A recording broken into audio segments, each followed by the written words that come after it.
تو ایسا نہیں ہے کہ خالی 1 اسٹار بیٹسمین کی ٹیم ہے یہ، یقیناً اسٹار تو اکبر ہے.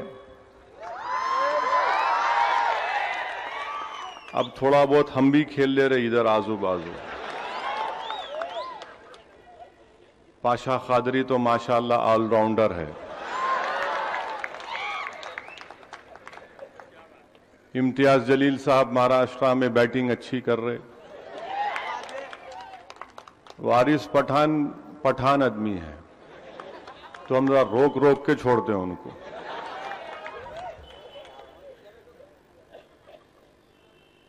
میں سب سے پہلے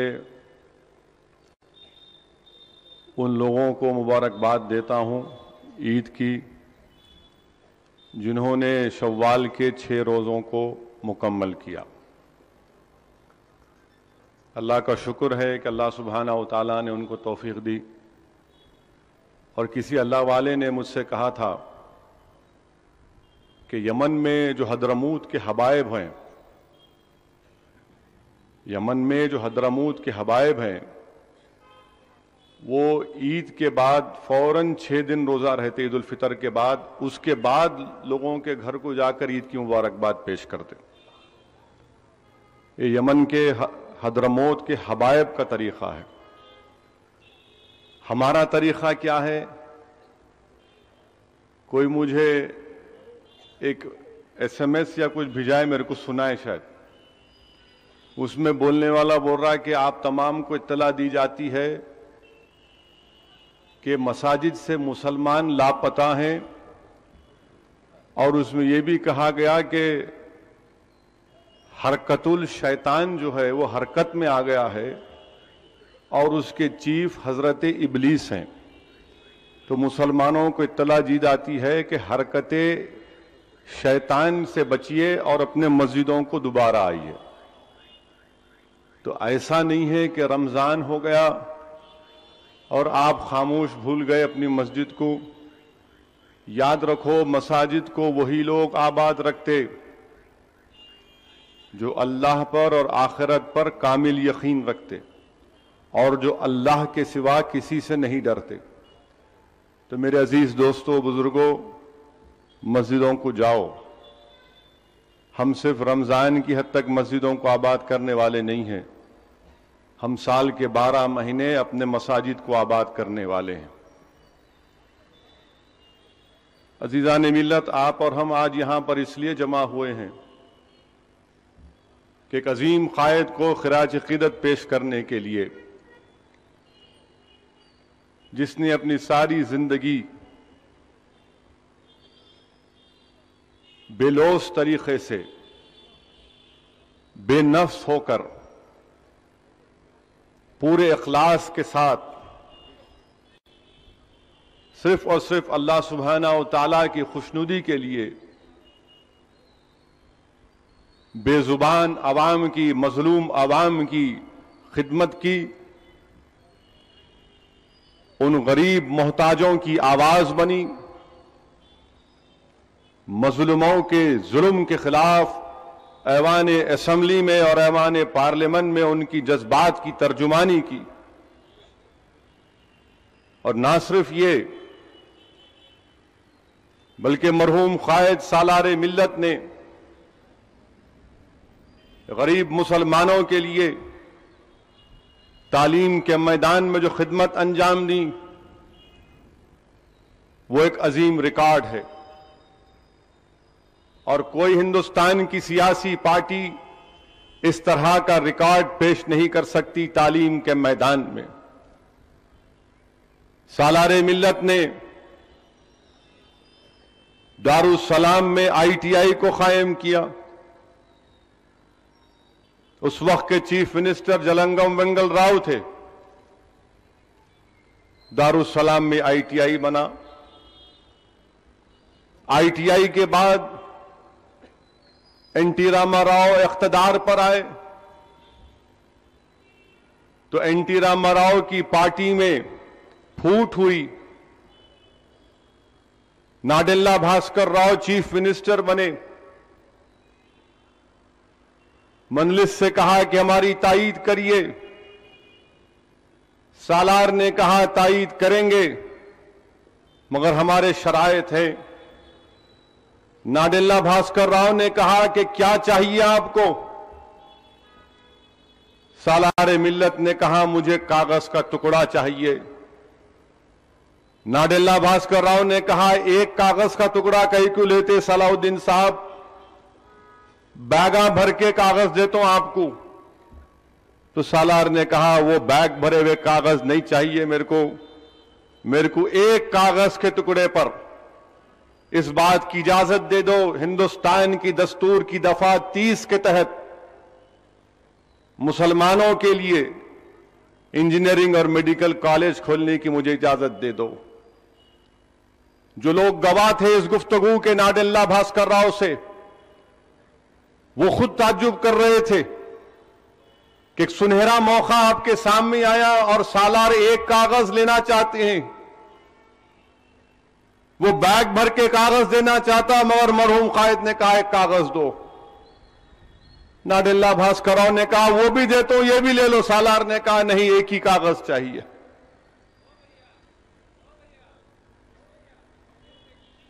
اچھا بیٹھو بھائی، بیٹھو بعد میں یہ ٹائم نہیں ہے، دارالسلام کو آئیے، کل بات کریں گے۔ مرحوم قائد نے کہا اور وہ پرمیشن لیا کہ ہم انجینئرنگ اور میڈیکل کالج کھولیں گے۔ لوگ تعجب کر رہے تھے، کیا کر رہی ہے انہوں انجینئرنگ اور میڈیکل کالج کھولیں گے؟ یہ جذباتی تقریر کرنے والا یہ تعلیمی ادارے چلائیں گے جو ایک سکول نہیں چلا سکتے؟ سالار نے کہا یہ وقت بتائے گا، پہلے مجھے پرمیشن تو دے دو۔ میرے عزیز دوستو، مرحوم قائد نے پرمیشن کو حاصل کیا اور جب انجینئرنگ میڈیکل کالج کی شروعات کا وقت آیا تو جس جگہ پر آج اللہ کے فضل و کرم سے ایک عظیم الشان میڈیکل کالج ہے، ہاسپٹل ہے، وہاں پر کس میں شروع کیا گیا تھا میڈیکل کالج؟ پیسے نہیں تھے مجلس کے پاس، نہ سالار کے پاس، تو مرغیوں کے ٹین شیڈوں میں میڈیکل کالج شروع کیا گیا تھا۔ لوگ ہنس رہے تھے۔ اس زمانے میں بھی مجلس اتحاد المسلمین کے مخالفین تھے، بڑے بڑے دانشور تھے، سرمایہ دار تھے، دولت مند تھے، جن کو اپنی دولت پر ناز تھا، جو آج بھی مجلس کی مخالفت کرتے ہیں، بڑے بڑے دولت مند، بڑے بڑے سرمایہ دار، بہت زیادہ جو پڑھے لکھے وہ بھی مجلس کی مخالفت کرتے، جب بھی کرتے تھے اب بھی کرتے۔ ایک میٹنگ ہوئی حیدرآباد میں جس میں تمام بڑے بڑے رئیس زادے، خاندان پاندان کے لوگ جمع ہوئے، کھانے پہ بلائے مرحوم قائد کو۔ مجھے اچھی طرح یاد ہے کہ اس میٹنگ میں میں بھی تھا، اکبر بھی تھے، ہمارے چچا احمد الدین اویسی صاحب بھی تھے۔ میں اکبر جا کے جلدی سے، وہ لیفٹ ہینڈ ڈرائیو کی جیپ تھی 6444، اس میں ہم لوگ بیٹھ گئے، اس بڑے صاحب کے گھر کو گئے، وہاں پہ خوب اچھا کھانا کھلایا انہوں نے، ایک سے ایک بریانی، کیا کیا تھا۔ اس کے بعد یہ تمام بڑے رئیس زادے بیٹھ کے بولے، صلاح الدین صاحب، یہ میڈیکل انجینئرنگ کالج چلانا آپ کی بس کی بات نہیں ہے، آپ نہیں چلا سکتے، آپ ہٹ جاؤ، ہم چلاتے، کیونکہ آپ کو نہیں معلوم اس کے بارے میں، ہم فلاں خاندانوں کے ہیں، ہم ان کی اولادوں میں سے ہے، بہرحال بڑے بڑے۔ سالار سنتے رہے، جب پورا بول چکے تو سالار پوچھے آپ بول دیے؟ بولے ہاں ہو گیا، بول دیے۔ بولے سلام علیکم۔ وہ لوگ بولے آپ کچھ نہیں بولے؟ مرحوم قائد نے کہا میں آپ کا شکریہ ادا کرتا ہوں، آپ نے مجھے گھر پہ بلایا، کھانا کھلایا، آپ میرے سے جواب چاہتے ہیں نا، میں اپنی زندگی میں انشاءاللہ تعالی ان تعلیمی اداروں کو کھڑا کروں گا۔ یہ تعلیمی ادارے صبح قیامت تک تم لوگوں کو جواب دیتے رہیں گے۔ مرحوم قائد نے کہا کہ ایک دن یاد رکھنا، آپ لوگوں نے بلا کر میری توہین کی یہاں پر، مگر انشاءاللہ تعالی وہ دن آئے گا جب آپ آئیں گے دارالسلام کو، آ کر اپنے بچوں کے ایڈمیشن کے لیے مجھ سے سفارش کریں گے، دیکھنا ایک دن انشاءاللہ تعالی۔ میں اور اکبر تعجب سے دیکھ رہے تھے، سالار بولے جا رہے تھے، ایک عجیب کیفیت میں آ گئے تھے سالار۔ گاڑی میں بیٹھے، وہ سگریٹ پیتے تھے سالار، وہ پرانے زمانے کے پولیٹیشین، چار مینار پینے کا بڑا شوق مرحوم قائد کو، سگریٹ نکال کے سب مارتے تھے یوں یوں یوں یوں۔ وہ فلٹر نیچے جانے کے بعد سلگا کے بولے سنے میاں، میرے کو بول رہے لوگ میں نہیں چلا سکتا ہوں، دیکھنا انشاءاللہ تعالی اللہ اس کے رسول کے صدقے میں ان تعلیمی اداروں کو کھڑا کریں گا۔ اور اللہ سبحانہ و تعالیٰ نے ان کے اخلاص، ان کی نیک نیتی کے اوپر اللہ نے ان کو کامیاب کیا۔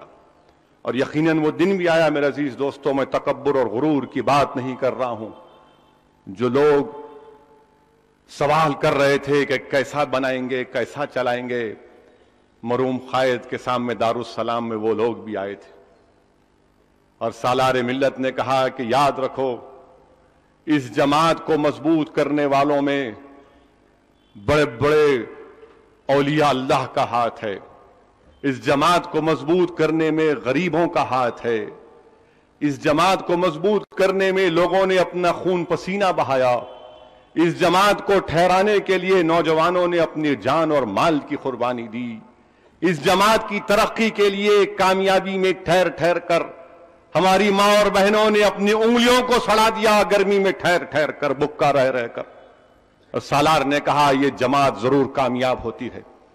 تو آج کے اس جلسے میں اسد الدین اویسی سالار ملت کو خراج عقیدت پیش کرنے کے لیے صرف نہیں کھڑا ہے، اسد الدین اویسی سلطان صلاح الدین اویسی کو سالار ملت بنانے والوں کو خراج عقیدت پیش کرنے کے لیے بھی کھڑا ہے۔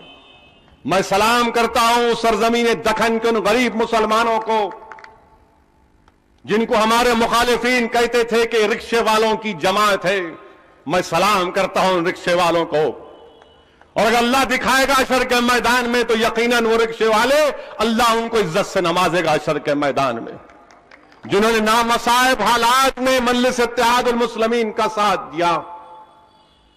میں سلام کرتا ہوں ان بزرگوں کو جن کی دعاؤں کی وجہ سے اللہ نے مجلس اتحاد المسلمین کو کامیابی پہ کامیابی دی۔ میں خراج عقیدت پیش کرتا ہوں ان لوگوں کو جنہوں نے کانگریس حکومت کے ظلم کو بھی سہا مگر الیکشن کے دن نکل کر ووٹ دیا مجلس کو۔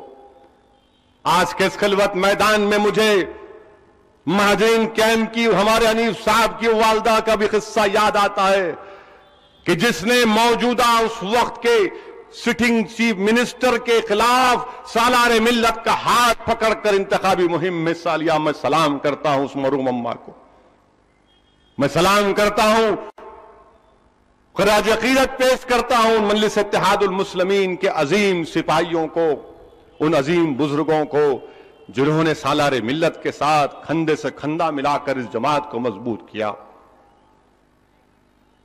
چاہے وہ غلام غوث خاں صاحب مرحوم کیوں نہ ہو، چاہے اسماعیل زبی صاحب کیوں نہ ہو، چاہے خواجہ ابو سعید کیوں نہ ہو، چاہے شیخ محمد اختر کیوں نہ ہو، چاہے رحمت حسین زیدی کیوں نہ ہو، ایسے ہزاروں لاکھوں لوگ ہیں جن کو میں جانتا بھی نہیں ہوں، مگر میری اللہ سے دعا ہے کہ اللہ سبحانہ و تعالی ان تمام کی مغفرت فرمائے اور اللہ سبحانہ و تعالی ان کے مقامات اور درجات میں بلندی عطا فرمائے۔ یہ ایک اجتماعی محنت تھی اور ہم کوشش یہی کر رہے ہیں کہ سب کو ساتھ لے کر اجتماعی طور پر ہم کام کریں۔ 1960 میں مرحوم قائد نے بلدیہ کے الیکشن میں کامیابی حاصل کی، ملے پلی سے کامیابی حاصل کی۔ 62 میں مرحوم قائد پہلے ایم ایل اے بنے، اور اس کے بعد اللہ نے مرحوم قائد کو کامیابیوں پہ کامیابیاں عطا کی۔ کیا ہم کو پیغام ملتا ہے سالار ملت کی زندگی سے؟ کیا ہم کو میسیج ملتا ہے؟ کیا ہم کو معلوم ہوتا ہے؟ معلوم یہ ہوتا ہے کہ جو لوگ نیک نیتی کے ساتھ، اخلاص کے ساتھ اللہ کی ذات پر اٹوٹ توکل کر کے کام کریں گے تو یقیناً ان کو کامیابی ملے گی۔ میرے عزیز دوستو، یہی پیغام ہے مرحوم قائد کی زندگی ہم تمام کے لیے ایک مشعل راہ ہے، ہم تمام کی زندگی کے لیے مشعل راہ ہے۔ لوگ پوچھتے کہ مجلس کے مقررین یا ایم ایل ایز یا ایم پی جہاں کھڑے ہو جاتے جو منہ کو آئے بول دیتے، ان کی زبانوں کو لگام نہیں ہے کیا کریں گے؟ ہماری عادت خراب کر کے گئے سالار، ان کی صحبت میں بیٹھ کے اٹھے۔ اب کوئی شرابی کی صحبت میں بیٹھیں گا تو شرابی بنیں گا، کوئی جوا کھیلنے والے کی صحبت میں بیٹھیں گا تو جوا کھیلیں گا، کوئی اولیاء اللہ کی صحبت میں بیٹھیں گا۔ اگر ولی نہیں بنا تو کم سے کم اچھا مسلمان تو بن جاتا۔ اگر کوئی عالم دین کی صحبت میں بیٹھا تو عالم دین نہیں بنا تو کم سے کم سنت اور قرآن اور سنت کے پیغام کو تو سمجھ جاتا۔ ہم تمام نے سیاست سیکھی تو اللہ کے فضل و کرم کے بعد مرحوم قائد کے پیروں کے پاس بیٹھ کر اسد الدین اویسی نے سیاست سیکھی۔ میں نے ایک بہترین ماسٹر کے پاس بیٹھ کر سیاست سیکھی۔ مجھے سیاست کچھ نہیں معلوم تھا۔ بیرسٹری کی ڈگری لے کر آنے کے بعد جب حلقہ اسمبلی چار مینار کے لیے نامینیشن داخل کرنے جا رہا تھا تو مرحوم قائد نے مجھے بلایا، میں ملنے گیا، سالار ملت کے پیر چھوا اور کہا کہ میں جا رہا ہوں اپنا نامینیشن داخل کرنے کے لیے۔ تو سالار نے کہا بیٹھو۔ میں بیٹھ گیا۔ مرحوم قائد نے پوچھا تم کو اندازہ بھی ہے تم کیا کرنے جا رہے؟ میں نے کہا میرے کو نہیں معلوم۔ میں نے کہا مجھے نہیں معلوم، میں نامینیشن داخل کرنے جا رہا ہوں، میرے کو سیاست نہیں معلوم کچھ بھی۔ اور میں اللہ کو جان کے کہتا ہوں کہ مجھے آج بھی سیاست سمجھ میں نہیں آتی، میرے کو آج بھی سیاست سمجھ میں نہیں آتی۔ میں صرف یہ جانتا ہوں کہ کام کرنا ہے، اتار چڑھاؤ، یہ داؤ پیچ میرے کو آج بھی سمجھ میں نہیں آتا۔ سالار نے کہا یاد رکھو تم وہ کام کرنے جا رہے ہو جہاں پر آج سے تمہاری نیند، تمہارا چین سکون ختم۔ تم وہ کام کرنے جا رہے ہو کہ یاد رکھو تم پر الزامات لگائے جائیں گے۔ تم وہ کام کرنے جا رہے ہو کہ تم کو بہادری کے مظاہرے کرنا پڑے گا۔ یاد رکھو تم اس راہ پر جا رہے ہو کہ کبھی وقت پڑا تو تم کو اپنی جان بھی دے دینا پڑے گا، یا دینا پڑے گا یا پھر تمہاری جان بھی جائے گی۔ اور جب میں یہ سن رہا تھا میں سوچ رہا تھا یہ کیا کیا ہے، میں اچھا خاصا باہر پڑ رہا تھا، قائد اس طرح کی کامنٹری کر دیے میرے سامنے۔ میں تھوڑی دیر کے لیے سوچ رہا تھا، میں کہا یہ تو بڑا مشکل کام ہے، میں آپ کی طرح نہیں بن سکتا سر۔ تو سالار نے کہا کہ کون کہہ رہا ہے تم کو؟ تم جستجو کرو، محنت کرو، اللہ پر اٹوٹ بھروسہ کرو، اللہ تم کو کامیابی دے گا۔ میں چلا گیا، نامینیشن داخل کیا۔ اس زمانے کے حالات آپ جانتے، کیا سیاسی حالات تھے، انتشار کی کیفیت تھی۔ بابری مسجد کی شہادت کے بعد پہلا اسمبلی کا الیکشن ہوا۔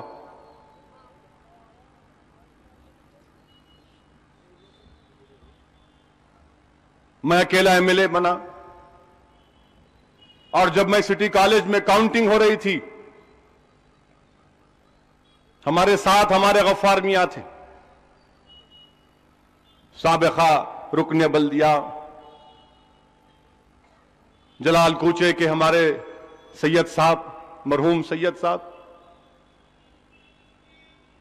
مجھے سمجھ میں نہیں آ رہا تھا، میں گھر چلا گیا، جا کر سالار ملت سے ملاقات کیا تو سالار ملت سو گئے تھے. میں جا کر کھڑے ہو کر ان کے پیر چھوا اور ان کو اٹھایا، کہا کہ میں جیت کر آیا ہوں اور مجھے سمجھ میں نہیں آ رہا کہ میں کیا کروں. اب صرف ایک ہی ایم ایل اے کامیاب ہوا. میری آنکھوں میں آنسو تھے، میں پریشان تھا. مرحوم قائد نے کہا یہ رونا چھوڑو، جاؤ، اگر عشاء پڑھے تو سو جاؤ، نہیں پڑھے تو عشاء پڑھو، سو جاؤ، صبح میں بات کریں گے. میں بولا یہ کیا ہے بھائی؟ مگر حوصلہ عزم تھا. سالار ملت کا اتنا بڑا حوصلہ تھا کہ اتنے بڑے حالات کے باوجود بھی میرے قائد نے کہا جاؤ صبح بات کریں گے. اور اس زمانے میں سگریٹ پیتا تھا، اب چھوڑ دیا الحمدللہ، حرام ہے نہیں پینا. میں غلطی کر کے بول رہا ہوں آپ کو. صبح سالار نے کہا کہ دارالسلام چلیں گے. میں بولا ہے ہی نہیں کوئی اب. بولے چلو تم گاڑی بیٹھو. میں اور مرحوم قائد دارالسلام کو گئے تو دارالسلام میں مجلس کے اراکین میں بھی بڑی تکلیف تھی، رنج تھا، غم تھا. میں مرحوم قائد اور اس وقت ایک دارالسلام میں مرحوم رزاق صاحب کام کرتے تھے، تو سالار ملت اور میں بیٹھتے تھے، سامنے لوگ بھی ذرا کم آتے تھے. تو 8-10 دن تک صرف 3 یا 4 لوگ آتے تھے. وہ 8-10 دن مرحوم قائد نے مجھے بٹھا بٹھا کر سیاست یہ ہے، سیاست یہ ہے، سیاست یہ ہے، سیاست میں یہ کرنا، سیاست میں یہ کرنا، مجلس کو اس طرح مضبوط کرنا، مجلس کے لیے یہ کام کرنا. اگر وہ 8 دن اسد الدین اویسی کو نہیں ملتے قائد کے ساتھ تو اسد الدین اویسی اتنا بھی نہیں سیکھ سکتا تھا. اللہ کی مصلحت اللہ جانتا ہے، صحیح کہتے تھے بزرگ. مرحوم قائد نے سمجھایا اور مرحوم قائد نے کہا کچھ نہیں ہوتا، یہ زندگی کے اتار چڑھاؤ آتے ہیں، نشیب و فراز آتے ہیں، حوصلہ اور کو اپنے بلند رکھو، انشاءاللہ تعالی سب حالات صحیح ہوں گے. مرحوم قائد نے محنت کروائی ہم سے، اتنا محنت کروائی کہ مجھے یاد ہے 94 سے 99 کی جو میں نے محنت کی، میں شاید دوبارہ زندگی میں اس طرح کبھی محنت نہیں کر سکتا. اتنی محنت مرحوم قائد نے کرائی، سمجھایا یہ بولو یہ بولو. میں تو کوئی مقرر نہیں تھا، نہ آج بھی ہوں. خواہ ٹی وی والے میری تقریر دکھا دکھا کے میرے کو پاپولر کر رہے، خواہ دکھاتے میرے کو. مگر مرحوم قائد سکھاتے تھے. آپ کو یاد ہوگا جو بزرگ بیٹھے ہوئے یہاں پر میری بات سے متفق ہوں گے کہ کئی مرتبہ اسد الدین اویسی اپنی تقریر میں اگر کوئی غلط بات بول دیتے تھے تو سالار ملت کھانستے تھے. ان کا کھانسنا بھی ایسا ہوتا کہ شیر پکار رہا، یعنی اشارہ ملنا کہ اب ختم کرو، غلط بول رہے. عزیز دوستو، اس قائد نے بڑی محنت کی، بڑی بڑی قربانیاں دی. سالار ملت نے آندھرا پردیش کے اضلاعوں کا اتنا دورہ کیا، اتنا دورہ کیا. اللہ رحمت حسین زیدی کی خبر کو نور سے بھر دے کہ رحمت حسین زیدی صاحب 45-50 ڈگری گرمی میں گاڑی چلاتے تھے. حیدرآباد سے عادل آباد، حیدرآباد سے سرپور کاغذ نگر، حیدرآباد سے راما گنڈم، حیدرآباد سے بیدر، حیدرآباد سے گلبرگہ، جلسے کرنا، واپس آنا. مجھے اچھی طرح یاد ہے کہ جب اضلاعوں کے دورے کرتے اس زمانے میں کوئی ایئر کنڈیشن نہیں تھا، تو گرمی میں مرحوم قائد چادر لے کر گیسٹ ہاؤس کے سامنے آ کر بچھا کر سو جاتے چبوترے کے اوپر کہ نہیں میاں گرمی بہت زیادہ ہے، باہر آ. بڑی محنتوں کے بعد یہ جماعت اس مقام پر پہنچی میرے عزیز دوستو. اور اگر سالار کے زمانے میں سوشل میڈیا رہتا نا تو نہ کوئی اسد کو سنتا نہ اکبر کو سنتا، ان کو یاد کرتے تھے خالی. اس زمانے میں سوشل میڈیا نہیں تھا، ٹیپ ریکارڈر تھے، لوگ ریکارڈ کر کے سنتے تھے. آج بھی ہے پرانے تقاریر.